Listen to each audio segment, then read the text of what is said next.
Hello everyone, this is a short tutorial on note identification, and hopefully through this little short tutorial along with the notes that you've learned in your beginning band, you'll become very proficient at recognizing notes on the staff. We're going to kind of limit ourselves to 8 notes today, which we call an octave. Several of these notes you have learned already, but hopefully there will be additional ones that you don't know, and that's the purpose of this tutorial, in order for you to learn those notes and become very quick and very proficient at recognizing them on the staff.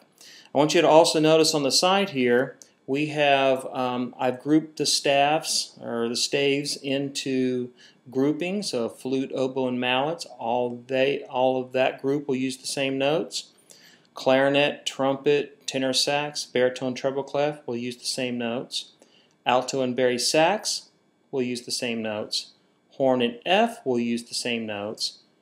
Trombone, baritone, bassoon will use the same notes. And tubas will use the same notes. I did not include a percussion snare on this because this is about note identification, and they normally do not, or they don't on snare, play notes, but they do when they play the mallets.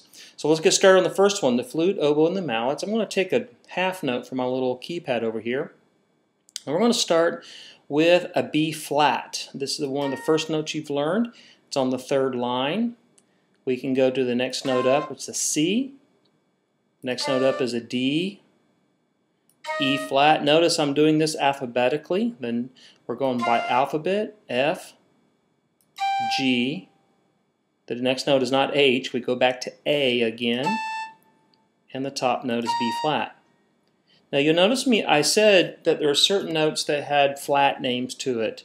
The reason I said that is because in the key signature, which you've learned, if you haven't, this is where the key signature is located. We have a line that goes, the note B is the 3rd line. It goes right through that little flat. That means every time you play a B, you're going to make it a B flat. And on your instrument, a B and a B flat are different notes. Not only does it apply to this B flat, it applies to the high B flat, way up here, that's in blue. If we had a B flat below, it would also apply to the low B flat. There's another flat that we haven't mentioned yet, the E. That's an E flat, that's in the E space.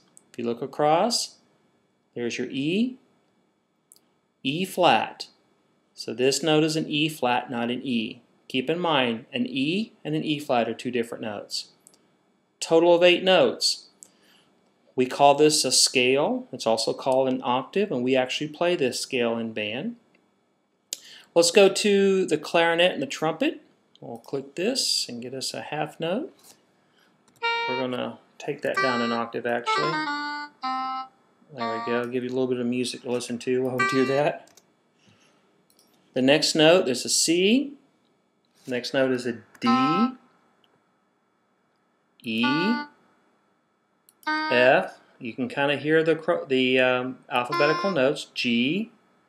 Start over at A, B, and C. And you've probably learned the first 6 notes, maybe the first 7, but primarily the first 6. These last couple are ones that are new. The other ones are a review for you. Notice there's no key signature, so everything is just a natural name. C, D, E, F, G, A, B, and C. And that's how you're going to see it on your staff, the clarinet, the trumpet, the tenor sax, and the baritone treble clef.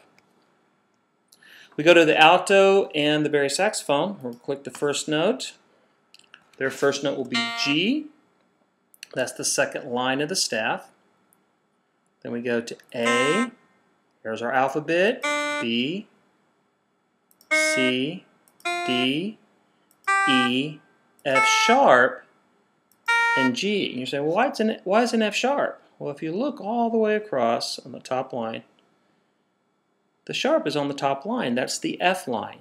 That means we're going to play that F sharp, that F as an F sharp. And for a saxophone, it's the middle finger of the right hand, both for the bari and the alto saxophones. Not the first finger, but the middle finger.